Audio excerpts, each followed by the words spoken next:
In Alaska, the ground doesn't have to move to trap you. Sometimes it just waits. I'll explain in a minute. Hello, campfire friends. Pull up a chair, grab yourself a hot cup of coffee, and join me around the campfire for a few minutes. We're heading into the longest day of the year, a massive 19 hours, 21 minutes, and 29 seconds of daylight. Sunday, the 21st of June, 2026 at 12:24 a.m. Alaska time. In the Turnagain Arm, the mountains are just turning green again. 1.3 million tourists are arriving this year. Folks are getting outside and enjoying all that extra daylight while Alaska bursts back to life after a long winter. And every year, somebody will see something they've never seen before. A wide open stretch of shoreline, flat, quiet, harmless. They look out across the mud flats of Turnagain Arm and say exactly the same thing. That doesn't look dangerous. And after more than a century of miners, hunters, photographers, tourists, and locals venturing out there, nobody really knows how many close calls have happened. Some made the news because they died. Many more, hundreds, just get stuck in the mud and rescued. But the warning signs are still standing, and they weren't put there by accident.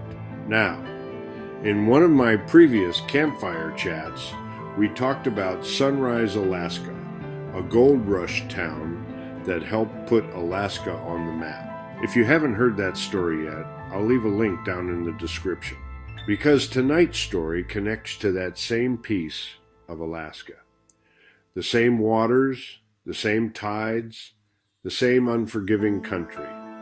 So settle in close to the fire, because tonight we're talking about one of the strangest, most deceptive, and one of the most dangerous places in Alaska, the mud flats of Turnagain Arm. If you've ever driven the Seward Highway south of Anchorage, you've probably seen them. The warning signs, stay off the mud flats. Most people read those signs and keep driving. Some don't. Because at low tide, the mud flats don't look dangerous at all. They look flat. They look solid. In some places, they even feel solid. You can walk on them. You can jump on them. You can convince yourself that all those warning signs must be exaggerated. After all, it's just mud, right? That's exactly what gets people into trouble. The dangerous part isn't getting out there. The dangerous part is realizing you can't come back. And that's a lesson people have been learning here for more than 100 years. First of all, it isn't sand. Most folks call it glacial silt. Coming from a mining background, I've always preferred a different name for this stuff. I call it rock flour, because that's exactly what it is. Over thousands of years, Alaska's glaciers ground entire mountains into microscopic fragments of rock, tiny particles, so small they almost feel like powder when they're dry. And that's what much of these mudflats are made of. Rock flour. At low tide, it can look harmless. In places, it can even feel harder than concrete. That's what fools people. What you're standing on isn't really a beach. It's a layer of microscopic rock particles mixed with water, spread across miles of tidal flats. The prospectors heading to Sunrise and Hope encountered the same mudflats more than a century ago. The tides were here, the mudflats were here, and the lessons were here too. The only thing that's really changed since then is the warning signs, and when the tide starts returning, that seemingly solid ground can begin changing beneath your feet. That's when the trouble begins. Now imagine you're standing about 100 feet from shore. It's low tide. The mud flats feel solid beneath your boots, maybe even harder than concrete. You figure you've got plenty of time. After all, it's just mud. But remember what I told you.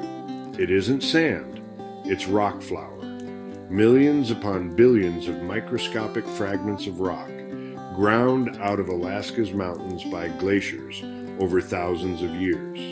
And when the tide starts coming back in, everything begins to change.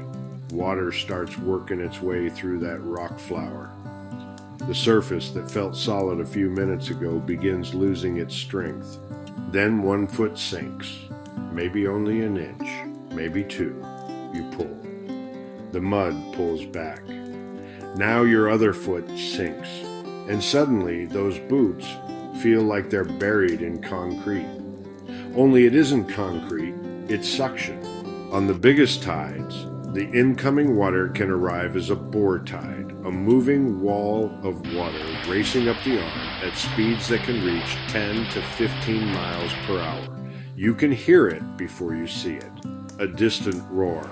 Then, suddenly, water begins flooding across places that were dry just minutes before. And if you're stuck in the mud when that happens, you're no longer dealing with a muddy inconvenience. You're dealing with an emergency. Now, I'm not telling you all this to scare you. I'm telling you this to help you. Because the good news is that this is one Alaska danger that's easy to avoid. You don't need special equipment. You don't need expensive gear. You don't need years of wilderness experience. You just need to read and understand the warning signs. Stay off the mud flats. That's it. The miners learned it. The old-timers learned it. The warning signs are trying to teach it. Stay off the mud flats, and you'll never have to find out how strong that mud really is. And you'll never have to discover just how fast that tide can move. Not too difficult if you're smart. Well, campfire friends, over the years, people have died on these mud flats. Many more have been rescued. Nobody seems to know exactly how many, but every one of those rescues required somebody to come help.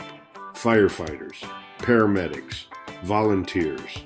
Rescue crews with specialized equipment designed for one purpose, pulling people out of a place they never should have been in the first place.